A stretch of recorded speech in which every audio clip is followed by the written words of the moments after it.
ఈ వేదిక మీద ఉన్న మేమెవరం పెద్ద పెద్ద బ్యాక్గ్రౌండ్ల నుంచి వచ్చిన వాళ్ళం కాదు. చరణ్కు బ్యాక్గ్రౌండ్ ఉంది, కానీ చరణ్ని ప్రభావితం చేసిన చిరంజీవి గారు ఏ బ్యాక్గ్రౌండ్ లేకుండా కష్టపడి కింది నుంచి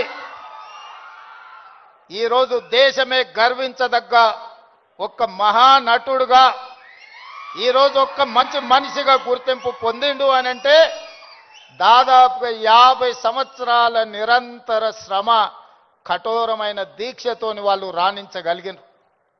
వాళ్ళు కఠోరమైన కష్టాలను ఎదుర్కొని, కష్టాలు వచ్చినా, ఇబ్బందులు ఎదురైనా, అవమానాలకు లోనైనా ఏ రోజు కూడా బాధతో కుంగిపోలేదు.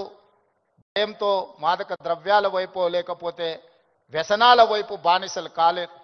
నిటారుగా నిలబడి వాటిని ఎదుర్కొని ఈరోజు ప్రపంచానికే ఆదర్శంగా నిలబడే విధంగా ఈరోజు వాళ్ళు రాణించారు.